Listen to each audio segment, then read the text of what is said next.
Hello out there. Today I wanted to give you a sneak peek into how I drew these red peppers with colored pencils. The first thing you can see me doing here is blocking in my highlights with the white waxy pencils. That's a Derwent Drawing Chinese White. And I'm doing that so that when I come over with my next few layers of pencil, that pencil won't stick as well to those places that I've added the waxy white pencil, and it'll make it a lot easier for me to bring back those really bright white highlights that were especially important for this piece. I am drawing on Strathmore Bristol Smooth 300 series, and you can see that I've already gone ahead and traced out my outline for these peppers. I'm using a reference photo here that I got from Pixabay, and it is a free reference image, so you can feel free to go over and find that reference and draw this yourself. I'm using my iPhone there just to have a good reference. I like to be able to zoom in, and that's a really great way to do it. Here I'm coming through with a gray pencil that is a Prismacolor 90% gray, and I'm just blocking in the very darkest shadows on my drawing. These are the steps that I follow for every single piece that I draw. I first will block in the shadows and the highlights, and that makes it a lot easier for me to come back through later and add those mid-tone colors. I'm using several different brands of pencils in this drawing. I'm using Prismacolor, Premier, Faber-Castell, Polychromos. There's a Derwent Light Fast pencil. I also use some Luminance, and also that Derwent Drawing Chinese White pencil. So you do not need to use that many different brands. I was using that many brands because I have those available to me. I like to take advantage of the different color options and also the different characteristics of each of the pencils. You will find that some of the softer pencils will give you a lot more coverage a little bit more quickly, and the harder leaded pencils like the Polychromos are going to stay really nice and sharp and help you get some really great details and some really sharp edges. So if you have a couple different brands, it would be really great to have a hard leaded pencil like the Polychromos along with a softer pencil like the Luminance or the Prismacolor. That combination is going to help you take advantage of those characteristics, and you're going to be able to create a lot of different techniques.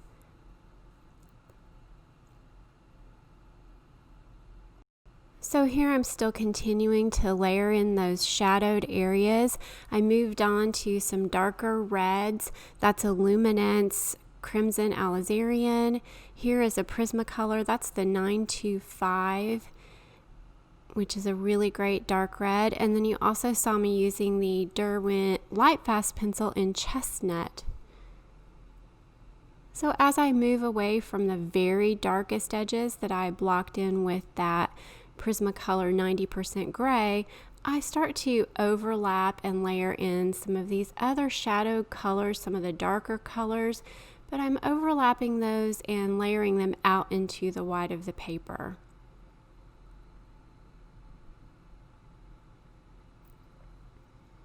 Over on the left there, you can see where I have gone ahead and made some little swatches for myself and labeled the pencils that I am working with. That's something that I like to do for every single piece. I will go ahead and redo that. It helps me go through my colors and decide on what I want to use. And now in the drawing, you can see I'm actually starting to come through with my mid-tone colors. These are going to be the brighter reds that will really stand out and make this pepper drawing look really nice and shiny. using several different colors in there. I'm using some light fast. One of those is just the Derwent red, and then there's also the light fast scarlet. I'm also using a couple of the Luminance pencils, and then a little bit more of that Prismacolor.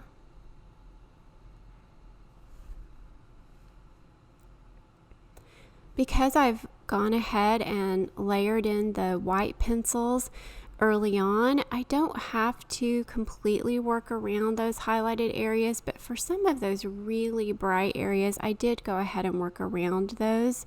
When I come back through with my Gamsol odorless mineral spirits here in a minute, some of the pencil will pick up from that, and I could reveal those white highlights if I accidentally covered them up.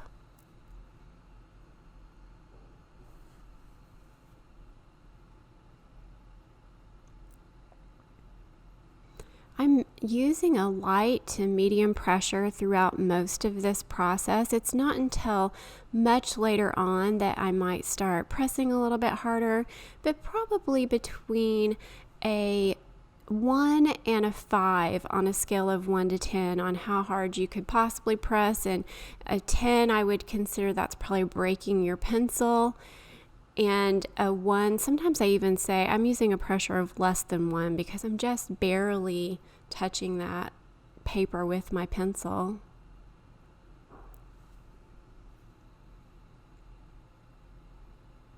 But this process of layering in these midtones goes so much faster because I have gone ahead and laid in all of the shadow colors and the highlights.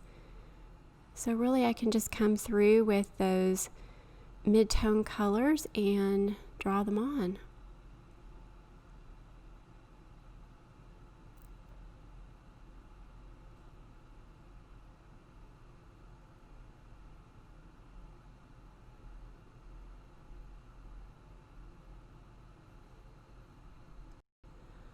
When I am drawing and I'm using that reference image as my reference, I'm not trying to get my drawing perfect to that reference. I'm not spending 100 hours on a drawing like this that it would require in order to get maybe a hyper-realism look.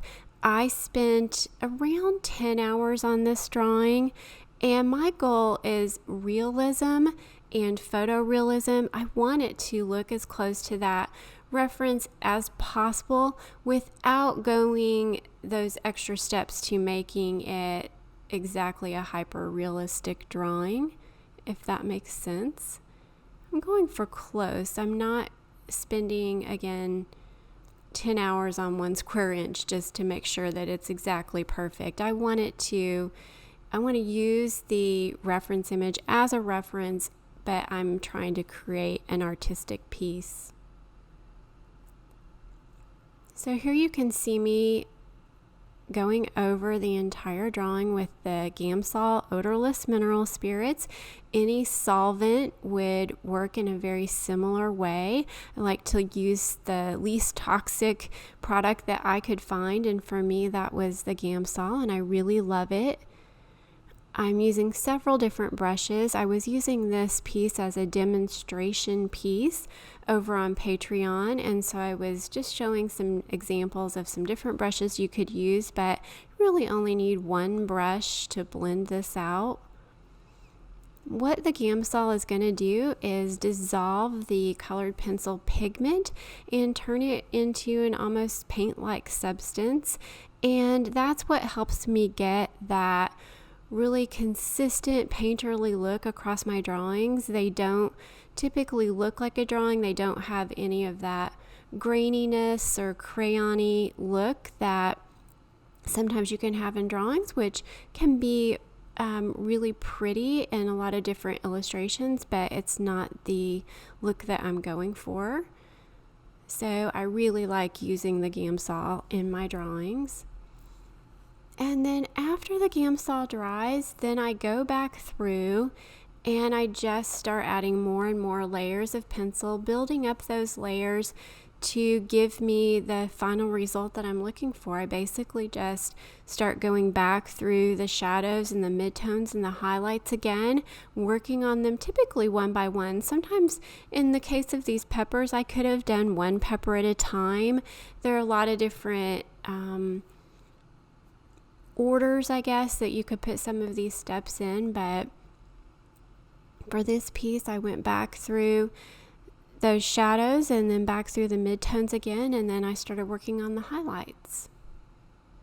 I almost never have blending with Gamsol be my final layer on a drawing. The Gamsol blending things out, it's really just to dissolve that initial layer of pigment to give me a really nice base to come back through with my next layers of pencil.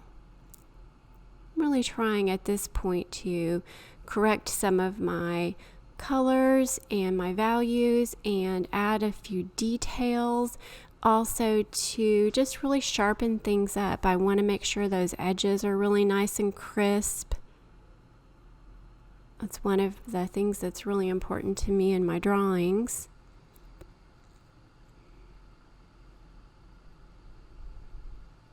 Spending a little bit of time working on this. This was one of the most important peppers because it's the main one that's kind of laying across there. Wanted to make sure I got that exactly how I wanted it.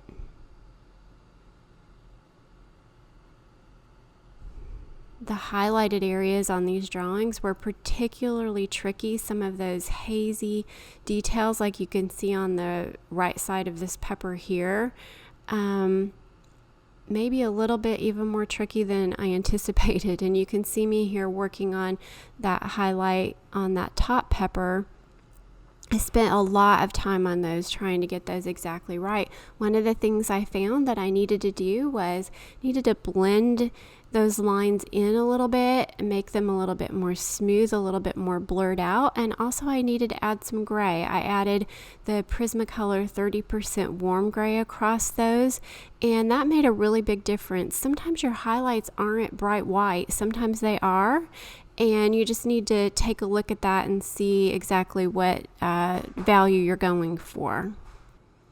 And paying attention to your reference photo, really trying to draw what you see can really help you out in that area.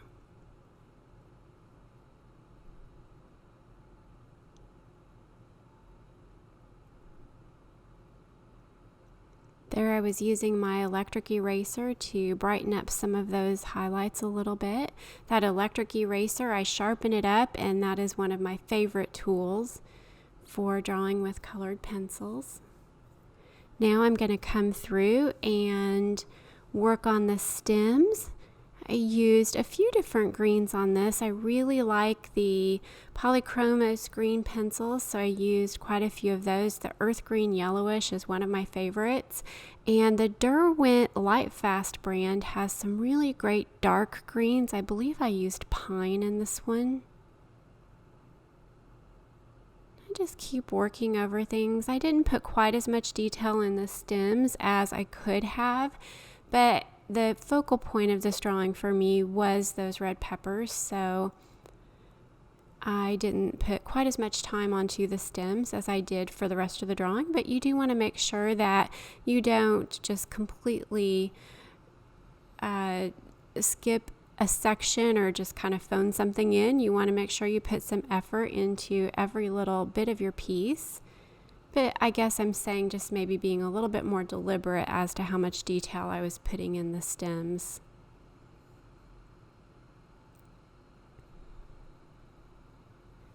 If you like this video in this format, please be sure to let me know. This is a little bit different format than I typically do here on YouTube, so let me know if you like this and find it helpful, and I can definitely do more videos like this in the future. I typically do 3 to 4 drawings every month, so I can create quite a bit of content pretty quickly here on YouTube.